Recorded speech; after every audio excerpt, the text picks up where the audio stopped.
Karamihan ng mga tao dito sa Pilipinas, scooter motorcycle na ang pang-araw-araw na pangunahing ginagamit bilang pang-service sa trabaho, sa opisina, panghatid sundo, pamalengke. Napakadali lang kasi nitong i-drive. Napaka-convenient at presyong pangmasa pa. Kaya pumatok talaga sa Pinoy ang Yamaha Mio at Honda Click 125 dahil sa abot kaya ang presyo nito. Kaya nga hindi masyado pumatok ang mga naglalakihang bersyon ng maxi scooter kagaya ng T-Max, Boardsman 650, Forza 750. Hindi nga rin kasi ito praktikal gamitin dahil bukod sa masyadong mahal ang kanyang price tag ay napakalaki din ng kanyang overall body size at medyo mahirap siya isingit-singit sa traffic. Kaya nga ginawa nito ng paraan ng ibang motorcycle company na maglabas din ng smaller version ng kanilang mga high-cc maxi scooter para naman at least bukod sa mga Mio at Click, may iba pa silang pagpipilian. At currently ito ngang si Yamaha ay patuloy na rin ng pagpuproduce ng kanilang smaller version ng X-Max. From 300cc ay meron na rin itong 125cc version.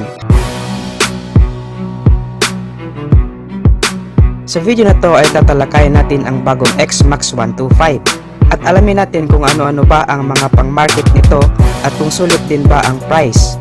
Pero bago tayo mag-umpisa ay huwag kalimutang mag-subscribe at pakihit na rin ang likes bilang suporta sa ating munting channel. Ang X-Max 125 ay smaller brother ng X-Max 300. Kung mapapansin natin ay magkapareho talaga sila ng design sa looks. Sa engine lang sila nagkakaiba. Ang kanyang displacement ay 125cc, single overhead cam engine. Ang kanyang maximum power ay 14 horsepower at 8,780 RPM. Ang sabi ng Yamaha kapag sumakay ka sa motor na to ay ma-experience mo agad ang easy handling with strong acceleration dahil na rin sa torque nito na 12 Nm at 6,500 RPM. Ganito kalakas umarangkada ang single overhead cam na type ng makina. Kaya for sure, masasapawan na talaga hindi lang ang Honda Click 125 pati na rin ang sarili nitong produkto na Yamaha Mio Series dito sa makabagong X-Max na to. Kapag nagbabiyahe tayo, papuntang trabaho or long distance driving ay hindi talaga natin maiwasan ang mabuhangin, mabasa, malangis o in short, madulas na daanan. Kaya naglagay na si Yamaha ng traction control system sa motor na to para nang sa ganon ay mapanatili pa rin ang rear wheel ang kanyang grip sa mga madudulas na kalsada for safety features na rin.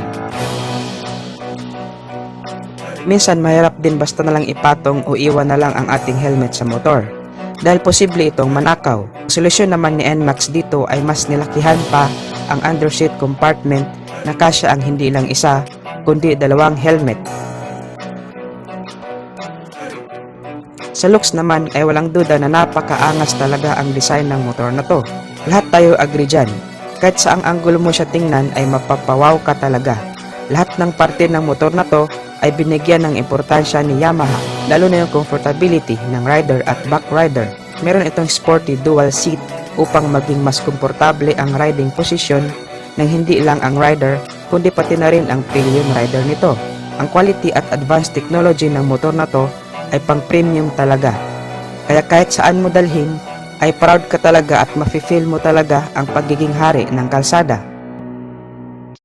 Meron itong 13 liters of fuel tank capacity at dahil nga meron na rin itong blue core na trademark na ni Yamaha sa kanyang mga scooter, samahan mo pa ng VVA o variable valve actuation ay mas pinapatipid pa nito ang kanyang fuel consumption na nakakatakbo ng 43 kilometers per liter.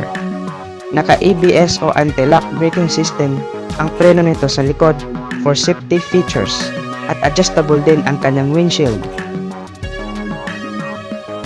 Ang size naman ng gulong niya sa unahan ay 120 by 70 size 15 at sa likod naman ay 140 by 70 size 14. So medyo malaki ang gulong niya. Proportion din lang sa kanyang body size. Pangit din naman tingnan kung malaki ang body tapos maliit ang gulong. Meron itong apat na color variant katulad ng Blazing Gray, Phantom Blue, Sonic Gray at Radical Red. Ang kagandahan din nito ay pwede mong lagyan ng iba't ibang setup ang X-Max 125, lalo na kung gusto mo pa na talagang pagandahin ang forma nito. Pwede mo itong lagyan ng rear carrier bracket. O kung gusto mo naman ng mas lalong komportable ang backride mo, pwede mo rin itong lagyan ng passenger backrest. Pati ang windshield, pwede mo rin palitan ng mas maikli o mas mahaba. Overall performance ay masasabi ko talaga na okay ang scooter na to.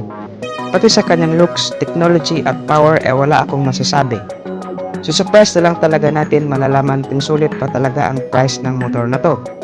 Actually, para sa isang 125cc category scooter ay masyadong overpowered na ang motor na to, pero syempre, alam naman natin na mataas ang kredibilidad ng Yamaha. Kaya hindi pwede na ang isang motor na may magandang components ay bibigyan mo lang ng mababang price tag. Kung ididikit mo naman ang presyo nito sa Mio, ay baka maapektuhan ang sales ng Mio. Ang price ng X-Max 300 ay nagkakahalaga ng 249,000 pesos at ang NMAX 155 naman ay nagkakahalaga ng 120,000 pesos. So most probably naglalaro ito somewhere sa 100 or 105,000 pesos. Hindi rin pwede na itapat natin ang kanyang presyo kay NMAX sa kadahilan ng mas mataas pa din ang engine specs ng NMAX. So kung sakali man na ilabas ito sa Pilipinas ay nagdidepende pa rin sa tao kung alin ang tatangkilikin nila na motor. Depende rin kasi ito sa pangangailangan at budget ng mamimili. Tayong mga Pinoy ay napaka-practical natin when it comes sa mga motor. Gusto natin ng mas mura pero de kalidad at very useful na motor. Kaya mas tinangkilik natin ang Yamaha Mio Series at Honda Click kasi napaka-practical nito. Pamalengke, pang negosyo, pang service, panghatid sundo, madali din itong dalhin. Kasi bukod sa sakto lang ang laki nito, ay napakagaan ding dalhin. At higit sa lahat, presyong pangmasa din. So sana lang talaga mag below 100,000 din itong si X-Max 125 para makakompete naman siya sa 125cc category ng scooters dito sa Pilipinas. So ano sa tingin nyo guys? Paki-comment sa comment section down below kung ano ang masasabi nyo sa video nating to. Stay tuned lang tayo mga ka-Wizard Moto dahil marami pa tayong motorcycle news and reviews na itatampok natin sa ating channel. Feel free na rin to browse my channel for more videos about motorcycle. Guys, maraming salamat sa panonood at suporta. Ang channel na to ay para sa'yo. Ride safe lang as always and God bless.